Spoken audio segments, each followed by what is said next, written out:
Hey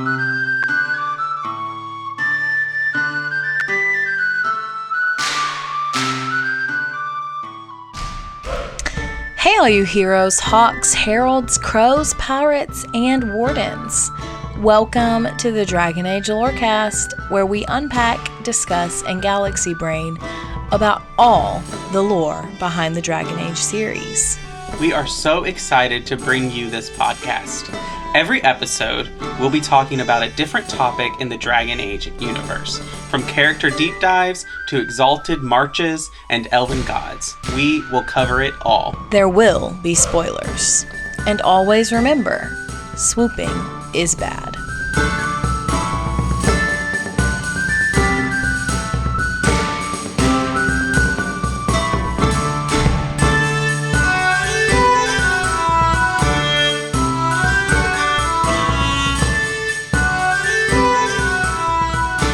Hello and welcome to the Dragon Age Lorecast, where we talk about Dragon Age and its lore. I am one of your hosts, Austin, also known as Teacup. And my name is Shelby, or Shecup. And we are here to talk about conflicts in Thedas. We're returning to our series after a very, very anticipated character deep dive on the Iron Bull, but we're back to our series on conflicts in Thedas, the history of Thedas. That's right. And today we're going back to another faction that people love, that fans of Dragon Age absolutely go feral for this group, at least some of us.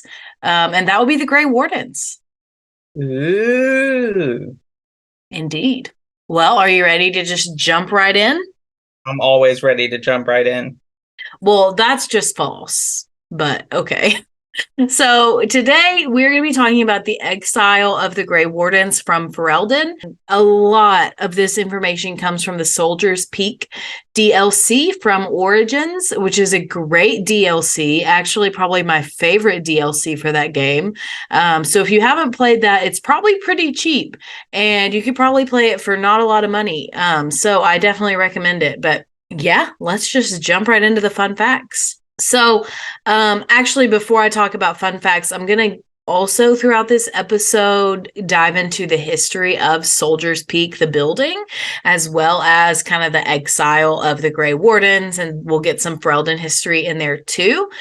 So it's just kind of all going to run together a little bit in this one more than it has in other episodes, perhaps. So just a disclaimer. But let's talk about the first fun fact, which is that before the Soldier's Peak Fortress was ever built, Grey Wardens would typically take lodgings with Ferelden nobility who just had extra food and rooms to spare.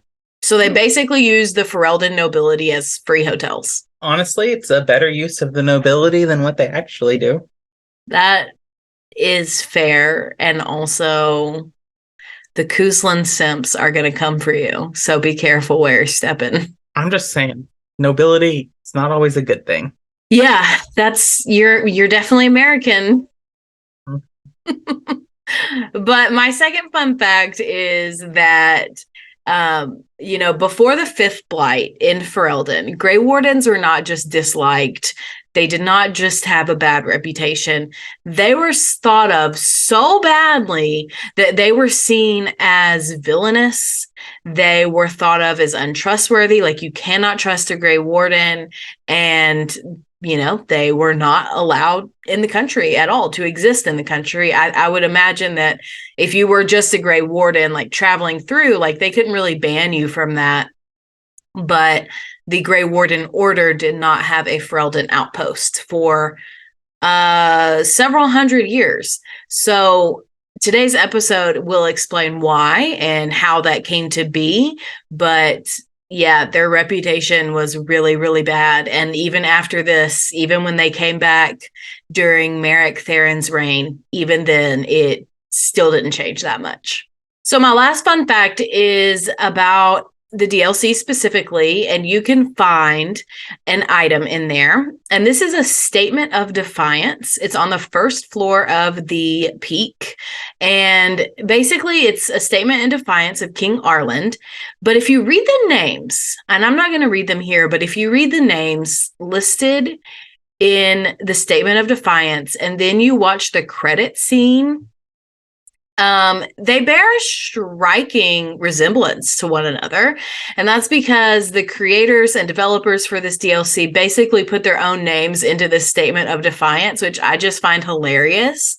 But also, there's another reference in the statement of defiance because one of the names listed is it's in French, but I'm not going to read it in French. It's translated as Jason without the Argonauts, which is obviously a reference to the Jason and the Argonauts movie, which is inspired, of course, by the Greek myth of Jason. Yeah, that's really interesting. The kind of tidbits of Greek mythology in there. I thought you would love that because I know that you do love Greek mythology, and I know that you are or have been listening to one of the Percy Jackson books that has someone named Jason in it. I don't know if it's related or something, but anyway, I thought you would enjoy that one. First and foremost, like I already said, today's topic is one that comes almost solely from DLC. And it's interesting to me because a lot of Dragon Age lore, important Dragon Age lore, tends to come to us from DLC. So this lore that we're discussing today is not necessarily game-changing, decision-making, hugely important lore, but it is dense lore. It is important. And so it is still important and gives you some pretty interesting context to the Grey Wardens, as well as where they're currently at. And I think it also really gives us kind of some information about how the Grey Wardens could have possibly become this organization in the current timeline that is very political, when in the past they were intentionally apolitical. And so we'll get into all that, but just keep that in mind as we go through this episode. So let's start off. I wanted to start off by talking about the construction of Soldier's Peak, of the fortress itself. So according to the History of Soldier's Peak Codex entry, the Grey Warden Fortress at Soldier's Peak was built in the middle of the Glory Age, which, as a reminder, is the Second Age. So this building is very, very ancient. And it is one of the oldest structures in all of Ferelden, actually.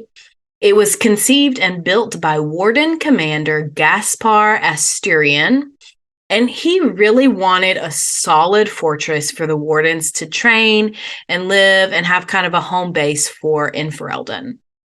Upon the defeat of Zazakel and the end of the Second Blight, Warden Commander Gaspar was able to raise money to build this fortress, which he then, of course, named Soldier's Peak. It actually only took about 10 years to build, which is a pretty short amount of time, and they dedicated it to the Maker in 234 Glory. So after kind of an unknown amount of time, Warden Commander Asturian begins to suffer the first symptoms of the calling. We know that he's around 60 years old at the time, and he starts having some major paranoid episodes. He's having frightening dreams and waking nightmares, and he constantly hears his name being whispered from dark corners of the fortress. So he spends hours and hours and hours and hours alone, basically locking himself into the Great Hall of Soldier's Peak. And the rumors that went around at the time said that he was spending this time drawing up plans to expand Soldier's Peak. And he also, during this time, gave it a ton of different hidden passageways, alcoves, and other small hidden areas in order to protect himself. Obviously, Warden Commander Asturian was pretty soon after this replaced, and he was replaced by Warden Commander Frida Hallwich, which at that point Asturian goes to Orzammar and into the Deep Roads and submits himself to the calling and all that. But the new Warden Commander, she launches a thorough investigation into Asturian's quote-unquote secret plans, but she never really found any evidence that anything in Soldier's Peak had changed from the original plans that had been drawn up. So the new Warden Commander declared that the rumors about Asturian were actually a slight on his memory, and that anyone found repeating them would be harshly punished. And so the stories were silenced. One interesting story remained, however, and that is the mystery of his sword, which he didn't take into the Deep Roads at all. However, you, the hero of Ferelden, can indeed find and loot this sword in game, and it's a very good one. It's one of my favorites. And so that's kind of the story of this fortress and how it even came to be built in the first place. The thing that I think is the most interesting, of course, is the fact that it is so old. Yeah, and that though it's like a couple centuries probably behind Weishaupt. Yeah, Weishaupt was built in, I'm looking it up right now, in minus 305 ancient. So actually, Soldier's Peak is about 500 years younger than Weishaupt, which, after almost 1,000 years, that doesn't seem like that much. But yeah, so I mean, it's really old. It's probably one of, if not the oldest structure left standing in Ferelden. Probably, and that's really significant. I'm just curious if we'll see a Grey Warden fortress or something in Venture in this new game. So let's talk about basically the Battle of Soldier's Peak, which are the events that we see in the DLC. And as always, I want to give you the context leading up to the battle before we actually talk about the battle, because that's really what is most interesting to me. And we're skipping forward several hundred years, by the way. We're not in the Second Age anymore. But what we do know is that the King of Ferelden, unfortunately, we don't know his name. There are some gaps here. But the King of Ferelden died without an heir. What we do know is that a massive political battle ensued. Now, of course, they're battling for the throne of Ferelden. And there are multiple parties, but there are two top players in this situation. And those two top players are Theirin and Arlessa at the time, Sophia Dryden. Arland is obviously a Theirin. You can tell that by the last name. But Sophia is also a Theirin. And she doesn't have the Theirin last name, even though she is part of the family. But she's Arlen's first cousin. And so they both have very strong claims to the throne. Arland was very young, like probably older elementary school age, early teenager, when all of this was being decided. Sophia, on the other hand, was already an adult. So according to her journal, Arland was chosen primarily because of his youth and because the nobles thought that he would be easy to manipulate. Sophia, however, was always wary of Arland because she thought that he had the potential for great cruelty, and because there's a quote in her journal Codex entry that says something to the effect of, "He seems dead behind the eyes, and there's something in him that I don't trust." So she never trusts him, and she's always wary of him. And she feels like, because she's an adult, because she's a proven leader already, she's well into adulthood by this time, she feels like she deserves the throne rather than a child, someone who's untested. And I frankly would agree with that. But let's get into her background a little bit. She was, like I said, a strong and charismatic leader. She had a lot, actually, of support from the Bann, which, as a reminder, is that central agricultural area of Ferelden. So she pretty much had all of those bands, all of the Arls and Arlessas at that point in time in those areas supporting her. And there is a quote from the Sophia Dryden Codex entry that says this: "Sophia Dryden is Ferelden's light and her most brilliant jewel. Nothing on this earth can ever quench her fire."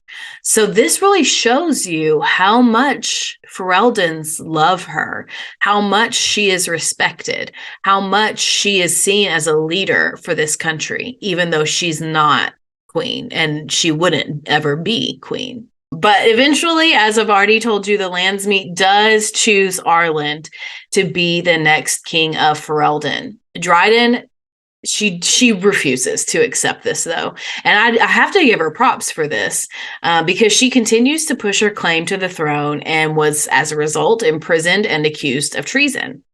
The only reason she's not executed is because of the amount and because of the power of her supporters. They were very loud. They would not let it rest. They protested and clamored and did all the things they could to keep her out of prison and to keep her from being executed.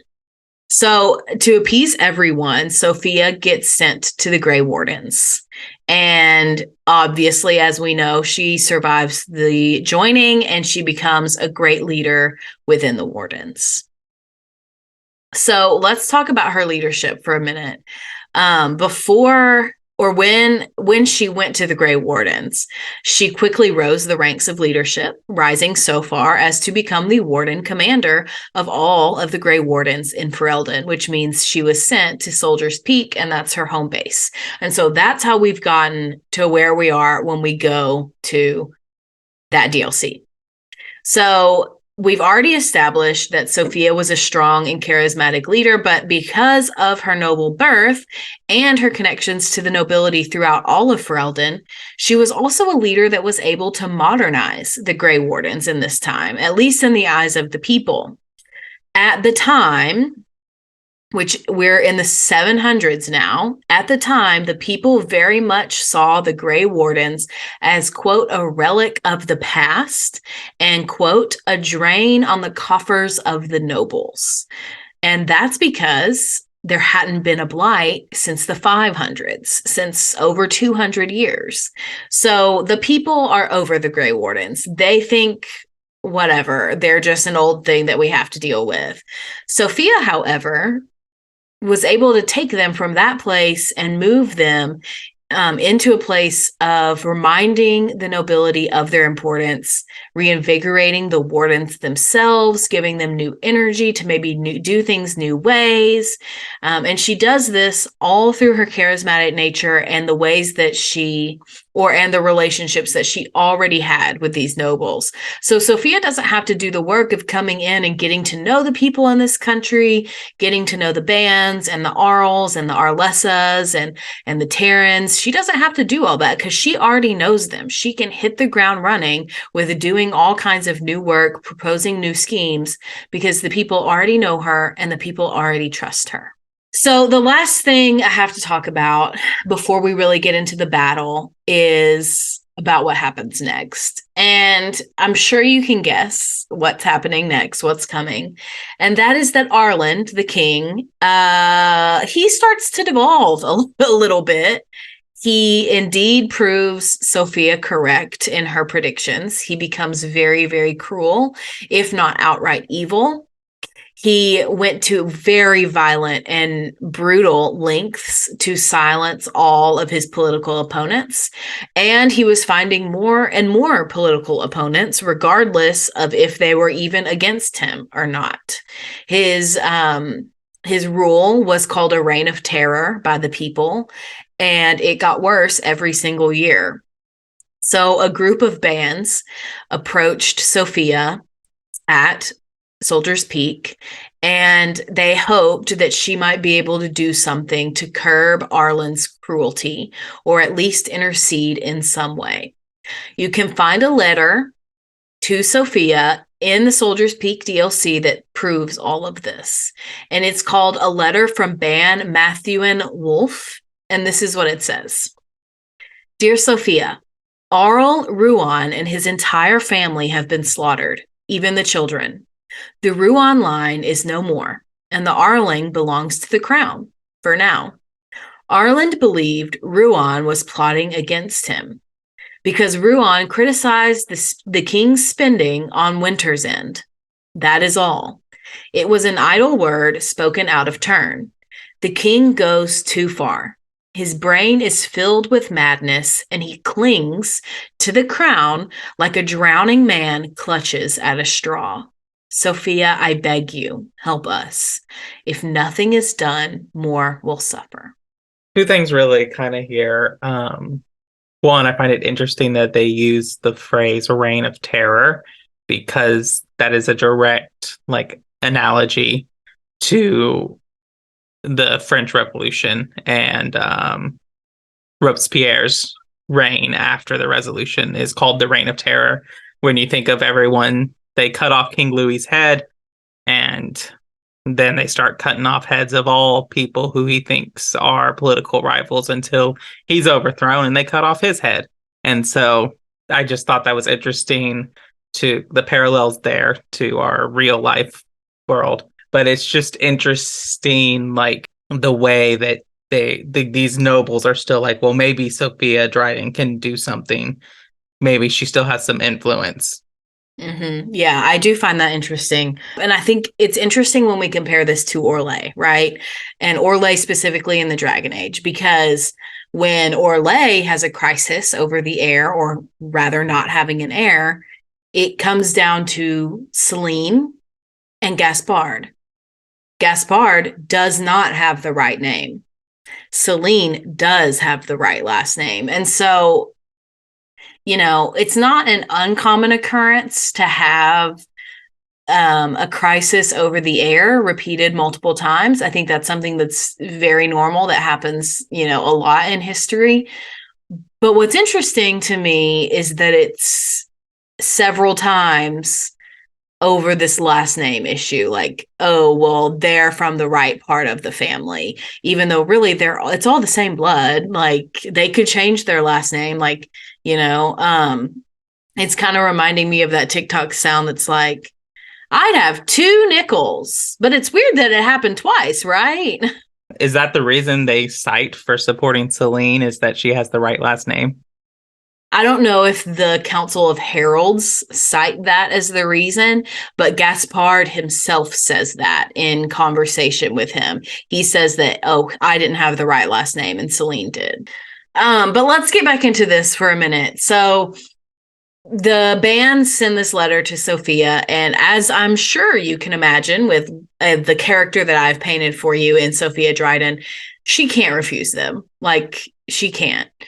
And so she agrees to be the leader of this movement. And so therefore a rebellion is born. And so she's starting to lead this rebellion against Ireland. And actually not all of the Grey Wardens agreed with her, even though she was a charismatic leader, even though she was beloved by her people in Ferelden and the Grey Wardens. A lot of Grey Wardens disagreed with this decision because Grey Wardens are supposed to be politically neutral. So many of her wardens felt like she not only made a mistake in leading this rebellion, but that she had disgraced the role of being a warden commander entirely. Many of her fellow wardens left the Ferelden Grey Warden order entirely. And it's thought, we don't really know, but it's thought that they defected and joined the Orlesian Wardens. So, as you know, or could guess, King Arland does indeed find out about this rebellion. He has spies throughout the Grey Wardens, throughout the Ferelden Wardens. He's got spies all over the place. And so he finds out about it, and he's absolutely furious. Surprisingly to me, he did take some nonviolent steps to end the rebellion before he went to outright battle. I just kind of expected him to go for it straight on. But he does take some nonviolent steps, like, cutting off funding, of course, trying to eliminate supply lines, those kinds of things. He ended all tithes and donations to the Grey Wardens from everyone throughout Ferelden, not just from the royal family. And he also basically declared, like, hey, you're not welcome here anymore. You have to leave. But while they have their fortress, of course, they don't have to do that. So he does take some nonviolent steps before he gets into really the battle. But as you can guess, or as you probably know if you played the DLC, that doesn't work. So let's take a mid-break and then we can get into the battle a little bit.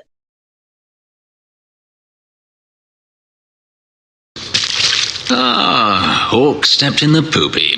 I love you. Want a sandwich? All this for me. And I didn't get Alexius anything. Send him a fruit basket. Everyone loves those. All right. Well, welcome to the middle of the show where we talk about all things about the podcast, but not about the lore of Dragon Age.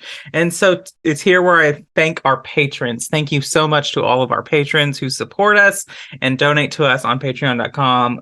We love you. We thank you. You're the best. A special thank you to our first patrons, Genesis and Lisa M. A special thank you to our Divine Tier patron, Kit. And a very, very special thank you to the Nug King, Lewis H. Also, if you cannot support us on Patreon, we totally get that. And you can leave us reviews on Apple or Spotify. And that's another great way to support us. And so we do have a comment from Spotify, and this comes from Ethan K on the Soulless episode, the Soulless Deep Dive, which I believe to this date is one of our longest episodes ever. And so if you haven't listened to it, go take a listen. But he just said, loved it. Thank you, Ethan, for that support. And then the last thing is to join the Discord, where you can come and hang out with us on the internet and talk about Dragon Age, talk about our other shows, and all that. You can find all the ways to do this by going to our website at cupspodcasting.com. So that's all I got for the middle of the show. All right, well, let's get back into it.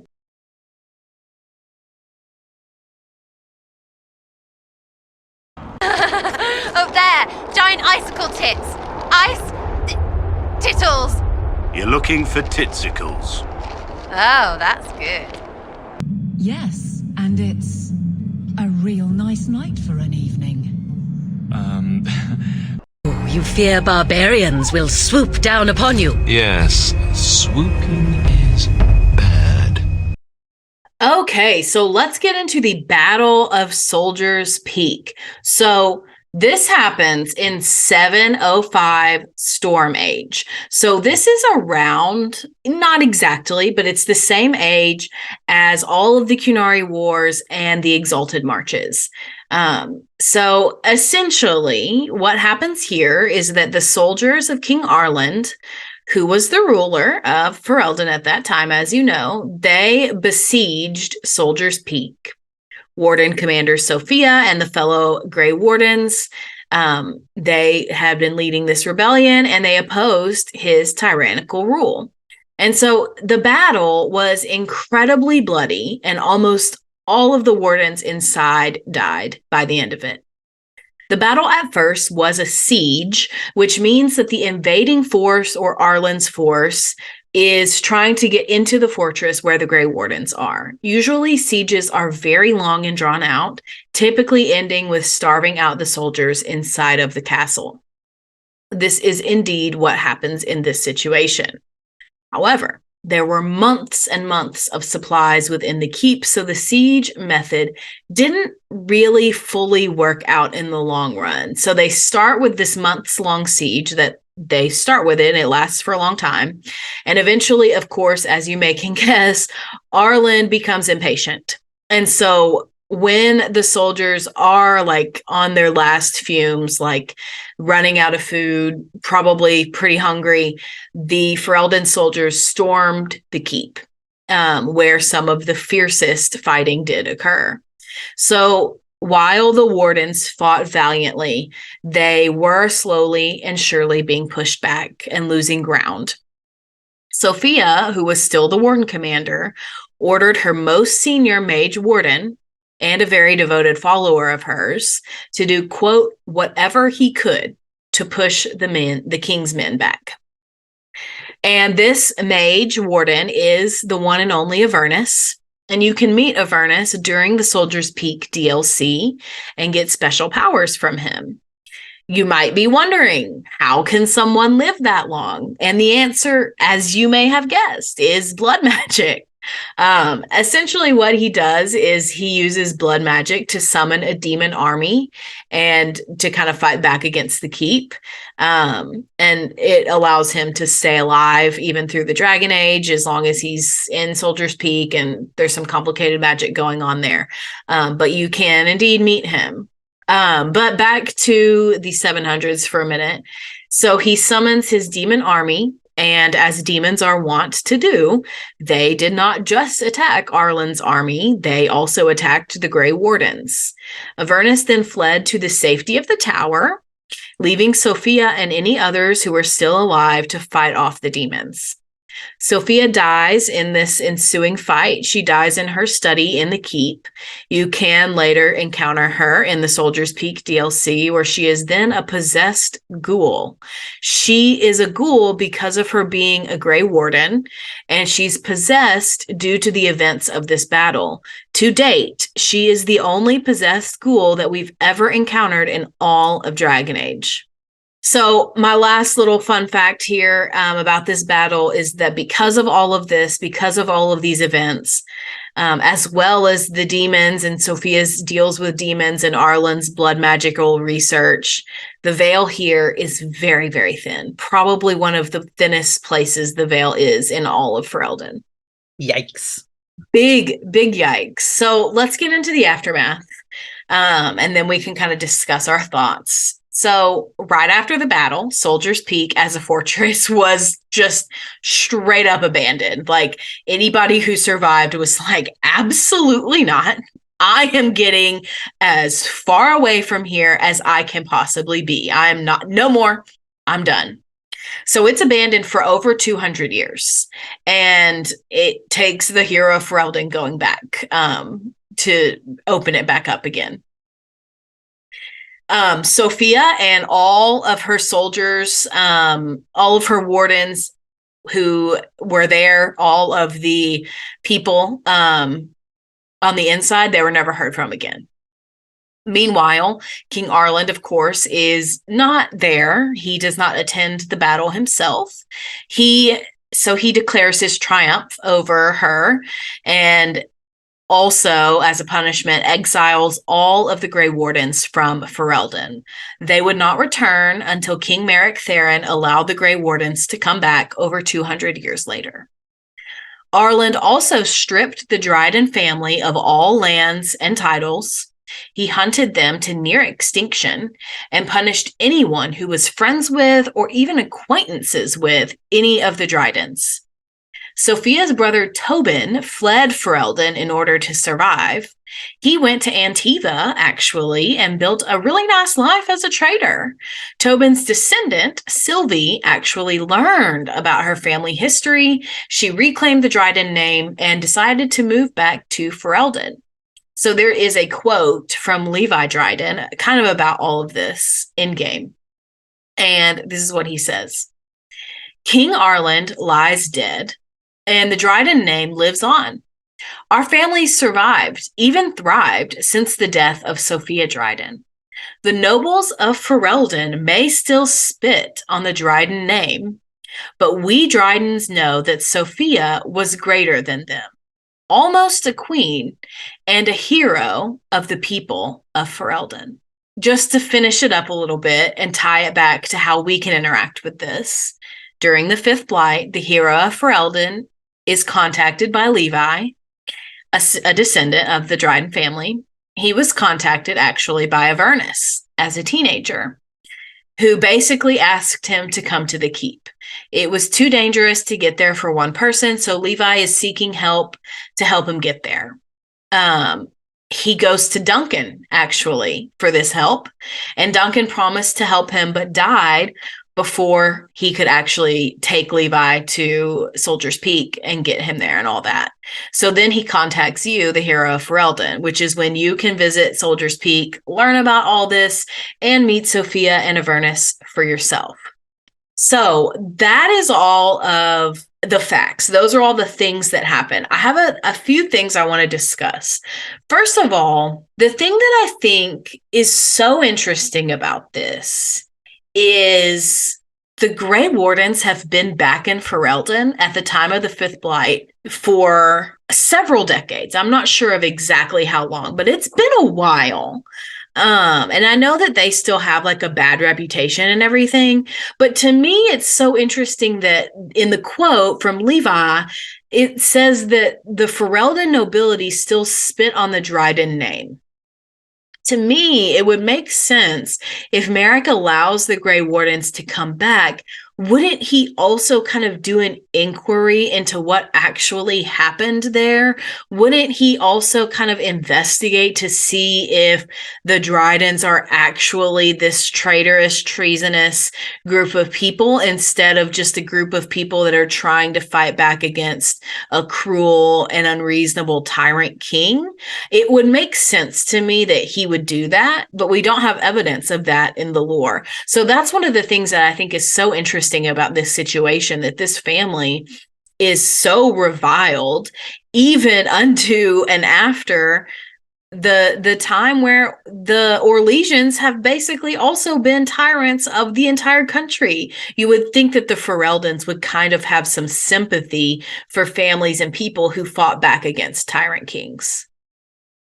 I actually am not surprised, and would not be surprised if Merrick didn't do a full investigation into the Drydens, because I think he's motivated by one thing and one thing only, and that's what Flemeth told him, which has to do with a blight is coming. And so he wants to bring the Wardens back, and that's his own. He's kind of like tunnel visioned on that whole thing. I have to be honest. I think Merrick's motivated by that elf coochie. I don't think he's motivated by anything other than that. But that's just me. That's just me. But he also has this big, like, and it's one of the reasons Loghain is so critical of Kaelin in all of this, is because Merrick has this kind of like, I want to be the swoop-in hero of the legendary tales and all this stuff. And he makes bad decisions based on that motivation.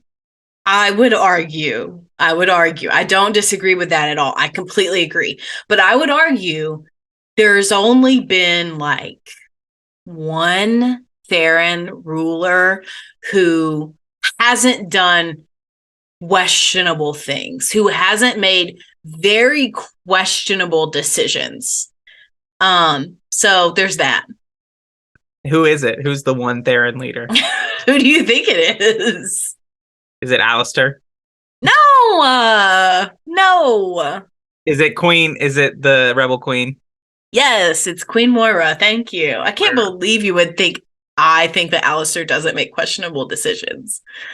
He basically keeps the elven romance as a mistress. I think that is a questionable decision. I think this is interesting, but I think, we always talk about like sometimes the Dragon Age Origins DLC or even the Dragon Age 2 DLC doesn't feel like it adds any like context to the story. Like we can argue like the Mark of the Assassin DLC doesn't really add anything to the overall story of DA2. And sometimes you could look at this and be like, oh, this Soldier's Peak, like it gives us some Grey Warden history, but it doesn't add to the overall story. But really, to me, this adds so much more clarity to why Eamon is like, we need to have a Theirin king. Because the Theirin last name is so important to these people. Yeah, and even this conflict between Arland and Sophia is an interfamily conflict. Like they are first cousins. So it's really Theirins fighting Theirins. And it's always been that way. So like all of the times where there've been these serious claims where, okay, we don't have an heir, we need to find somebody else to lead, which is really, as far as we know, only this one, it's still Theirins fighting each other for the throne. But yeah, it's interesting. I also you actually didn't compare it to what I thought you were going to compare it to. I thought you were going to compare this to Fire and Blood for our obligatory Game of Thrones reference. No, not at all. Into House of Targaryen, because it's very similar to, this small boy who is a tyrant and cruel versus the one who might be more qualified to lead. I just think it's interesting that you're comparing Ferelden rulers to the Targaryens and not like either Orlesian rulers or Tevinter rulers. But yes, I see your point. Right. And I just think that's interesting that there's all this fighting, and it's basically an internal political fight that gets the Grey Wardens expelled from Ferelden. Yeah, and the thing I think that is so interesting about that, and that I think compares and gives us a lot of context for our modern time, is like if you take where they're at now, the Grey Wardens are very much involved in Anderfell's politics. They're very much involved in lots of other political things happening in other nations as well. And so we don't really know in the lore how they got there. We just know that they did get there. But I would put a lot of money on this being a major pivotal turning point in how they got to be super political. I mean, if we really think about it, as the hero of Ferelden, you make the choice of two major political powers in Thedas, which is the throne of Ferelden and the throne of Orzammar. And I think there is something to be said for, like, you can't be apolitical about everything. Feminists in history have said the personal is political, and I very much believe that. And so I think at some level it is kind of silly to pretend to be apolitical at all in any way, but also at the same time, you have to at least manage to not be like picking favorites or intentionally inserting yourself. But the way the Wardens are now, they are absolutely, completely, and utterly intertwined with the Anderfell's political system, and would be, there's no way to take them apart without taking the country apart too. So I don't know. I don't know all the information about how they got there. I would love to have some information about that in future Codex entries. Yeah, definitely. Well, I think that's all I have about the Soldier's Peak DLC. Thanks for the research. It was very interesting. Very good background to what we walk into the Fifth Blight in Dragon Age Origins. Yeah, it definitely gives you a lot more context than just going in blind. But let's get into our side character for a little bit. So today's side character is another famous Ferelden. I was going to do Sophia Dryden, but we basically covered her story in the episode, so I didn't want to repeat myself. So today we're going to be talking about Rowan Garin. And she is the older sister of Arl Eamon and Tegan Garin, as well as the wife of Merrick Theirin and Queen of Ferelden. So during the Ferelden Rebellion, which is the time period where the Fereldens are trying to oust the Orlesian colonizers, Rowan fought alongside Merrick and Loghain against the Orlesians. After the war, she married Merrick and gave birth to Kaelin. She and Merrick had actually been engaged, betrothed, and promised to one another as children. Unfortunately, she would die pretty young in 9-8 Dragon, which we will get to later. But Rowan is described as having beautiful brown hair and gray eyes. And when her father, Rendorn Garin, decided finally to join the rebellion led by Queen Moira officially, he sent Eamon and Tegan to live with family in the Free Marches. Rowan basically refused to go and said, no, I'm going to stay here. I'm going to help you fight. I'm going to stay in my home country. And so she became an excellent fighter. And she eventually became the commander of the rebel cavalry. So she is one of the main characters in the Stolen Throne. Of course, Merrick is like the number one. Things are told from his POV, but she is a main character as well in this novel. And she does so many interesting things in this book. As a leader of the army, she is constantly like coming in and saving the day in these battles. And I feel like it's just kind of wasted later in her life because they just kill her off and they just make her a wife and a mother, and a jealous fiance, but we'll get into it.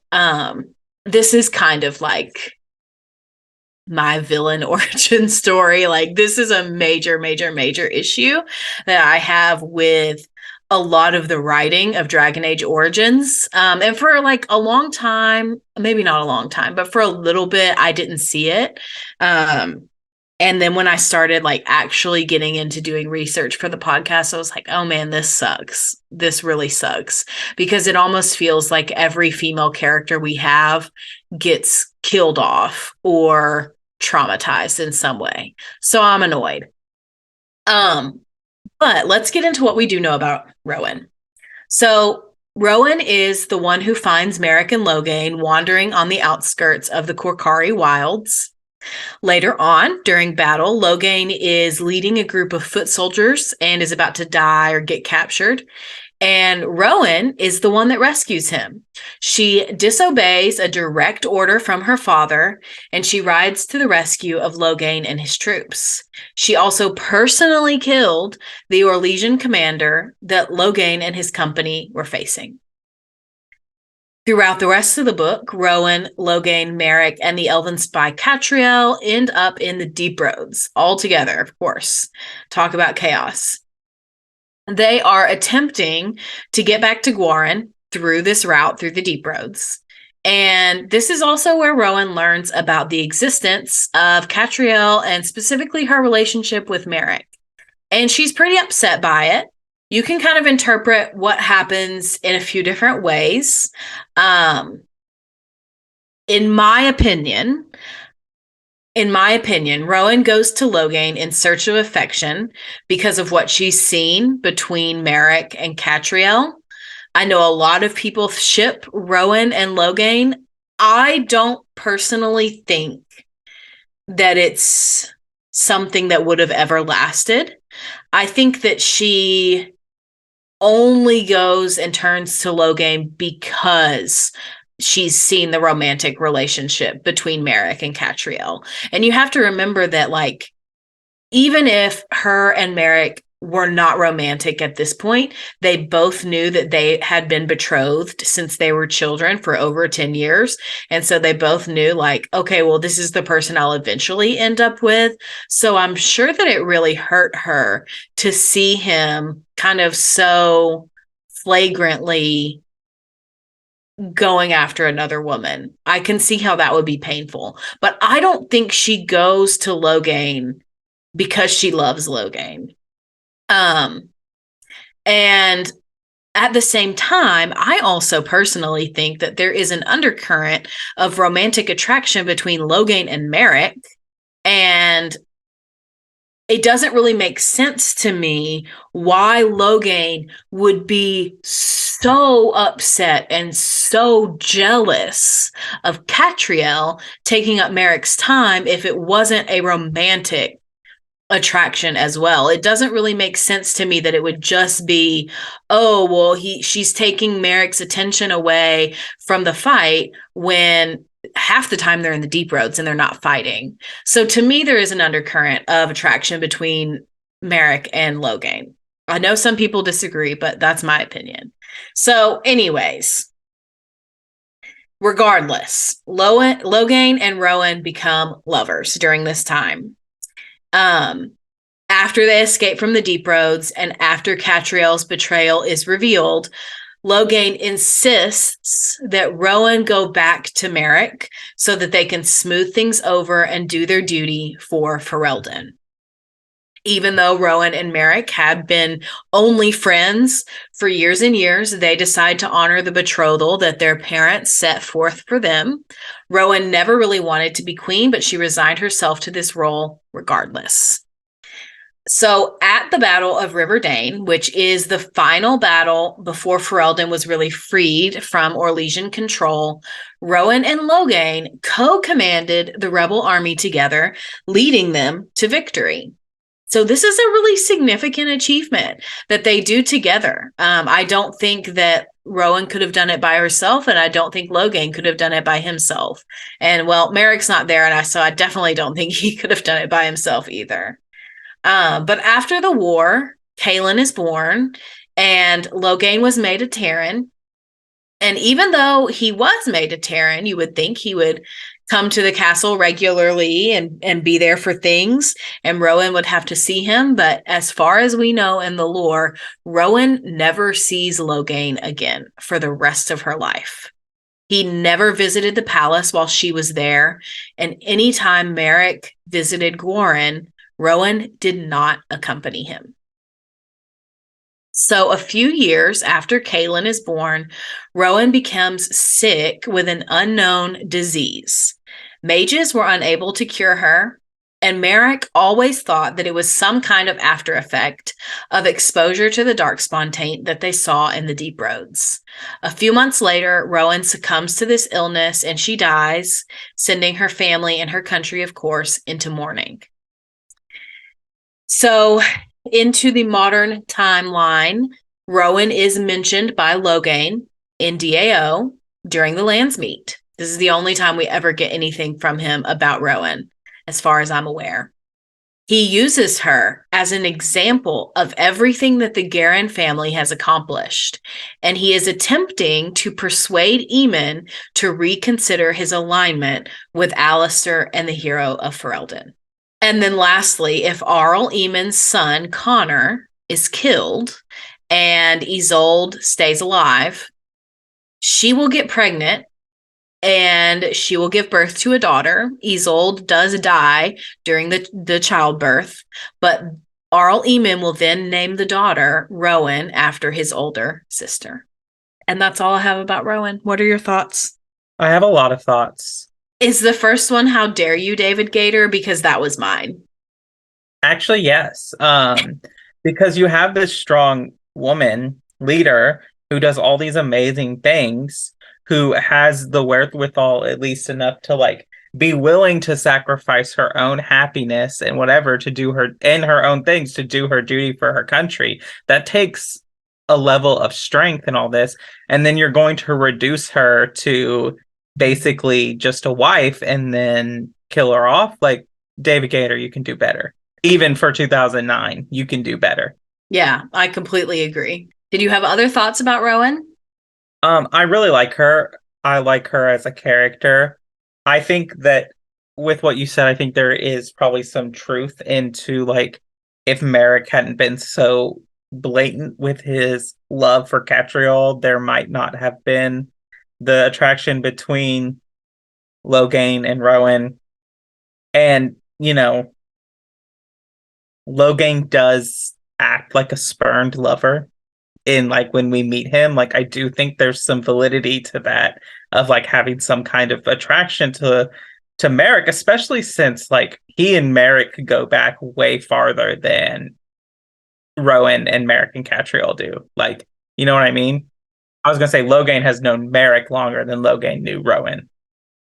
Yeah, I mean, not by very much. But yeah, they do go through this whole trek through the forest and the wilds together. And so that does bond you to a person for sure. But like, I mean, I think it's telling to say that Loghain uses much more his friendship and his care for Merrick in Dragon Age Origins. Like, we hear him say a lot about Merrick, but he only gets one line about Rowan. Yeah.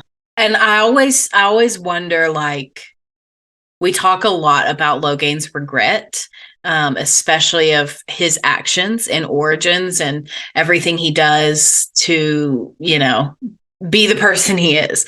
And he expresses that regret in Inquisition if he is the Grey Warden member that shows up. But I always wonder, like, what were his regrets? What were this character's regrets about Rowan specifically? Did he regret sleeping with her? I wonder, because he pushes her away and urges her to do their duty, really. And so I wonder if he felt guilty for distracting her and distracting Merrick, and even distracting himself, honestly, from fighting the Orlesians. Yeah, and I think something could be said, you know, I said earlier that Merrick is kind of tunnel visioned in his like pursuit of being this glory king and hero and everything, and that makes him make bad decisions. I think Loghain in Origins, at least on the surface that we see, is motivated by his revenge and desire for revenge against the Orlesians. And so again, that gives Loghain tunnel vision in his decision making, just like Merrick. Yeah, absolutely. Well, do you have any more thoughts about anything we've discussed on this episode? I don't think so. I think that's all I got. All right. Well, I think we are ready to wrap it up. Well, before we wrap up, I want to give a special thank you to our Nug King, Lewis H., who gets a special thank you at the end of the show. And thank you all for listening to the Dragon Age Lorecast. We will see you next time. Thanks for listening to the Dragon Age Lorecast. You can find us on Twitter at DA Lorecast. If you have any lore questions, topics to unpack, or side character suggestions, join our Cups Podcasting and More Discord server. It's easily the best place on the internet. You can also support us financially through our Patreon. You can find us there on patreon.com/DragonAgeLorecast. The Dragon Age Lorecast is part of the Robots Radio Network. For more information about the Robots Radio Network, join the Discord server via the link in our episode description. If you enjoyed the show or learned something new today, please subscribe, leave us a review, and join the Patreon. And if you enjoyed our intro and outro music, give a big thank you to Pipeman Studios. Thank you, Pipeman. Thanks again for listening to the Dragon Age Lorecast. We'll see you next time.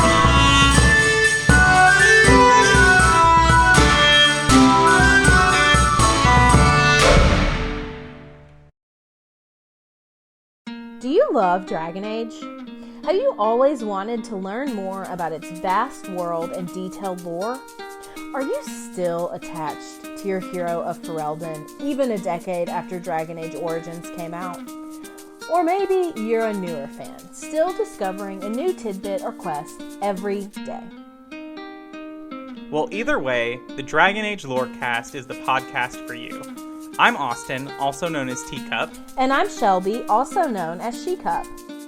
And come and join us as we embark on a journey to explore and discover all things Dragon Age.